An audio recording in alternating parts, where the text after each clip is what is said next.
Hi guys. Hey.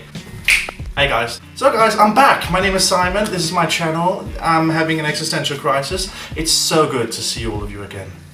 I know I'm not actually seeing anyone. I'm talking to a camera for Christ's sakes. But this is more fun. People are engaged. I like this. So don't mess it up.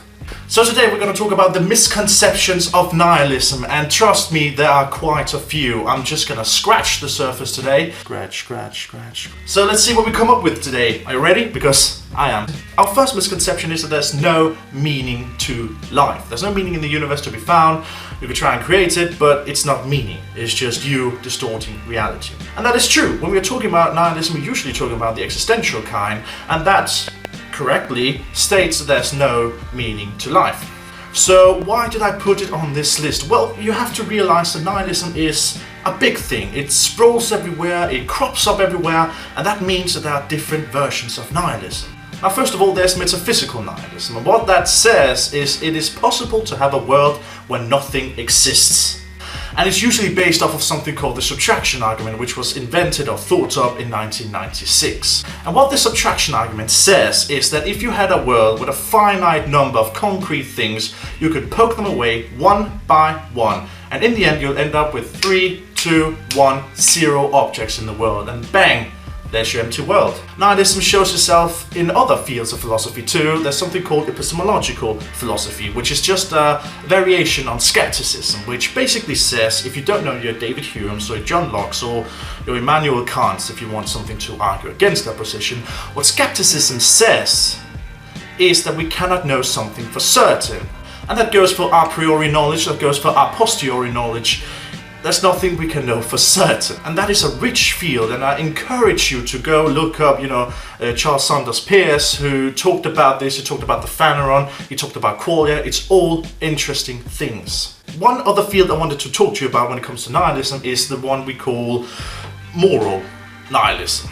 And what moral nihilism posits is that there exists no objective morality in the universe. There's no set of ethics which is objective and true, like the ones you would expect coming from a god.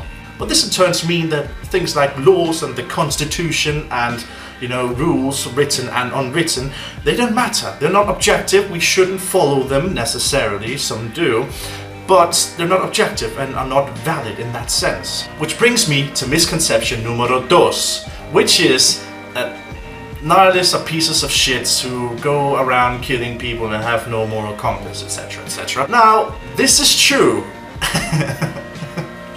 In a way, it's true in a way. Because nihilists don't have a moral compass, they don't believe that objective laws exist, and they don't think that our subjective laws should be, heralded as something better and something decisive for every one of us. So why don't you see nihilists roaming the streets, shooting everyone, stabbing everyone, making miscarriages, etc. Because there is a reason why nihilists don't go on rampant rape sprees.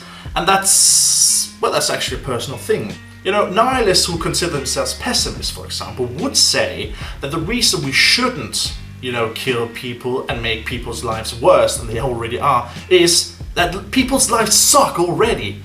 People are in pain, people are in suffering, so we shouldn't add to that suffering because it's making us suffer, it's making everyone else suffer too, so we shouldn't do it.